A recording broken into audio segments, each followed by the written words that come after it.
Hi everyone, I am Janine and I'm here to bring you your move of the day for March 5th. I'm happy to showcase the exercise called rolling like a ball. This is an exercise that totally targets your abdominals. It's going to do that a lot of the times in Pilates, but also it is a massage for your spine. Now it's not going to be like the kind of massage you get in a spa, so I don't want to sell it that way. But we are going to bring improved blood flow to the whole spine back area, and that is always a good thing. We are also going to work on breath. We are going to work on balance and some coordination as well. So all you need is a mat, and if you happen to be using like a yoga mat at home, sometimes for rolling exercises, I find them to be a little too thin and it might be a little too hard on your bones. So I would fold that yoga mat in half. And your spine's going to have a little bit more cushion there. All right, so let me show you the ideal way to execute rolling like a ball. So actually, let me back it up. We would have just finished a roll-up right before rolling like a ball. So let's pretend we just finished our roll-up. The most efficient way to get into rolling like a ball is to just bring your heels in towards your seat. And I've got my feet in a V. My knees are open and in line with my shoulders. And then each hand gets an ankle top. Then I'm gonna rock back, find my balance. So just my feet are up off the mat a couple inches. So you want to use your arm strength to draw your heels tight towards your butt. Then I want you to press your arms into your legs and your legs into your arms. Again, remember your knees are open so your head has a place to dive down. Your head is just nodded down, not forced down. And just like the name implies, we're gonna roll like a ball to the bottom tip of your shoulder blades. So it goes something like this. We're gonna inhale back, exhale up. My gaze always stays down. That's actually a key tip to help you execute. So keeping my chin nodded down, inhale back to the tip of the blades, exhale up to a balance. I'm trying not to let my feet touch the mat.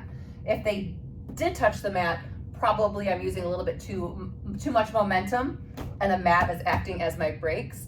But in this case, we want our abs to be our brakes. So keep it tight, chin is down, shoulders down. A lot of times our shoulders kind of lurch up in this exercise. So shrug those down. We inhale back, exhale up. Now, to make it a little easier, if you're struggling with that version, just make your ball a little bigger. Hold underneath your thighs instead rather than your ankles. Your head is again still nodded down. I'm still creating tension with my arms and my legs.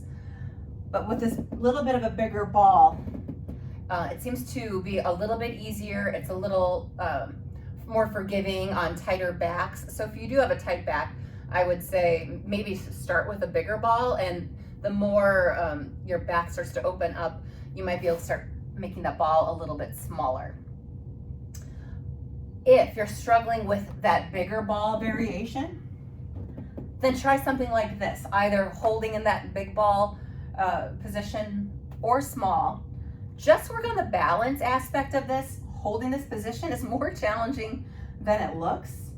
And after you feel like you've nailed the balance, then challenge yourself to roll back just a teensy, rolling back an inch and up an inch.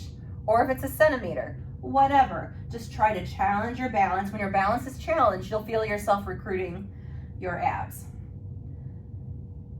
It's still a lot of great work. Now, another way to make it a tinge easier too is just to plant your feet down, bring your knees together, hands behind your thighs, and let's prep the back for rolling exercises by articulating and holding on. We're gonna articulate through our spine, rolling back, and I like to roll back to where my arms are just about straight. And then you can use your hands a bit to help pull yourself back up. Now, the stronger you get with this, you won't have to use your hands and arms as much. But we have those hands. We'll let them be little helping hands when you need them to be. So these are some modifications you could do. But if you want to make it a little bit more interesting or challenge yourself, you could use some props. You could use a Pilates ball by putting it in between your heels and your seat, and your goal is to not let that ball drop. If your ball drops, it's probably because you're pumping your legs. So I'm gonna press into that ball and try to get my roll done. Okay, that was a success. But I kind of preface that a lot of times people will add a little pump of the legs to like build momentum. Try not to do that. I want you to focus on using as little momentum as possible and more focusing on your strength and power. But sometimes you have to use a little bit of momentum when you're new to this exercise, but try to back off on that. You could also hold, look at all these things I'm pulling out, a magic circle. I like to do it this way. So you're gonna hold a circle in the heel of your hands, and there's so many variations on this. I'm still gonna lift my feet up, my knees are still open. I'm reaching that circle out in front of me, head is down, shoulders are down. I'm gonna give this circle an extra squeeze when I roll up. So I'm gonna inhale back, exhale, squeeze the circle, and come back up. Inhale, I'm holding it, but now I'm squeezing it as I come up, and giving that circle that squeeze really helps you recruit the rest of your powerhouse. So that is another variation I think is fun to do. That is all. I hope you enjoy rolling like a ball, and see you on the next day.